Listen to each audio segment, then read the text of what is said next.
Okay hello नमस्ते सबैजनालाई। आज हामी यो क्वेसन गरौँ एज अ सर्ट ट्रिक्सबाट, किनभने यो क्वेसन धेरै लामो क्वेसन हो। यस्तो यस्तो क्वेसनहरू हामी लास्ट आवर रिभिजनमा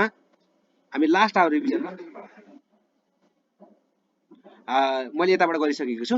हामी लास्ट आवर रिभिजनमा यस्तो खाले क्वेसन गर्छौँ। अब यस्तो यस्तो ट्रिक्सहरू हामी टार्गेट 150 मा राखेको छौँ। ल हेरौँ त यसको लागि एज अ डेमोको रूपमा। सिम्पल क्वेसनले के दिएको छ? क्वेसनले दिएको छ रेजिस्टेन्स यता भ्यालु टिपौँ सुरुमा। रेजिस्टेन्स यता कति दिएको छ? हामीलाई 60 डिग्री सेन्टिग्रेडमा तपाईँको कति छ? रेजिस्टेन्स चाहिँ 50 ओहम रे। ओहो ल हेरौँ त कति दिएको छ? 15 ओहम। ओके 15 ओहम चाहिँ कतिमा? 60 डिग्री सेन्टिग्रेडमा। अनि 20 ओहम रेजिस्टेन्स चाहिँ कति छ? 100 डिग्री सेन्टिग्रेडमा चाहिँ तपाईँको म टेम्परेचर लेखिरहेको छु। कति छ? 20 ओहम रहेछ। ल हेर्नुहोस् त ओहम रहेछ।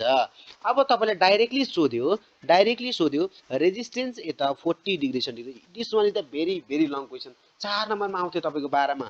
भनेपछि यसलाई सिम्पली म के अरे एक्स मानिदिन्छु। एक्स यो पत्ता लगाउनु छ तपाईँले। अब तपाईँले गर्यो भने सुरुमा तपाईँले यो क्वेसनको थ्योरिटिकली गर्नु भने अल्फा निकाल्नुहुन्छ। सुरुमा थ्योरिटिकली गर्नुभयो भने अल्फा निकाल्नुहुन्छ अरू स्टुडेन्टले।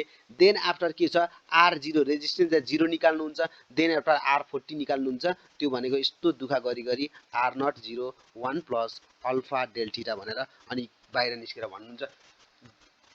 धेरै गाह्रो क्वेसन आएको थियो। यस्तो क्वेसन हाल्ने हो तर जसले टार्गेट 150 लिएको छ त्यसलाई यसरी गर्छ उसले। ल हेर त सिम्पल उसले यसरी सिम्पल कसरी गर्छ उसले गर्छ resistance change in resistance divide by change in temperature equals to constant. Lovely answer constant. Let's suppose यसलाई सिम्पली तपाईँको इक्वेसन 1 भनिदिउँ, यसलाई तिमीले तपाईँको इक्वेसन 2 भनिदिउँ, यसलाई तपाईँको इक्वेसन 3 भनिदिनुहोस्। Simple use this formula. यो फर्मुला युज गर्दा चेन्ज इन रेजिस्टेन्स म 1 र 2 लेख्छु। सिम्पल 1 र 2 लेख्दिँदा चेन्ज इन रेजिस्टेन्स कति छ?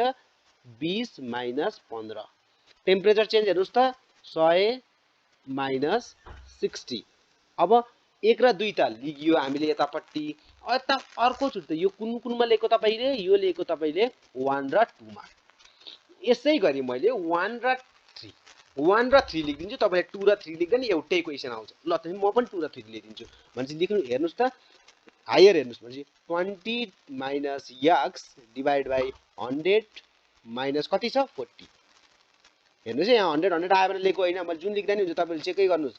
क्रस गर्नु छ नि लेख्नुहोस्। मैले कुन लिएँ? 2 र 3 लिएँ। सिम्पल। अब क्रस मल्टिप्लाई गरिदिनुहोस्। यो भनेको कति आउँछ? 5 आउँछ। तलपट्टि भनेको सिम्पली 40 इक्वल्स टु यो भनेको कति आउँछ? 20 माइनस एक्स। यो भनेको कति आउँछ? 60। Simple.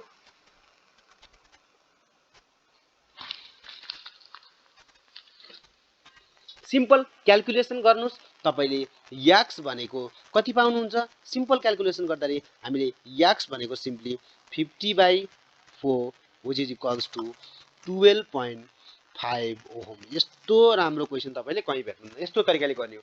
The answer is 12.5। Beautiful answer. जुनसुकै लेख्नुहोस् यो तरिका फलो गर्नु होला।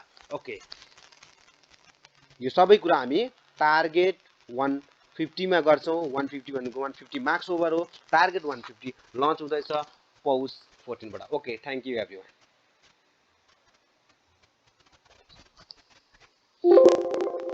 ल ठिक छ।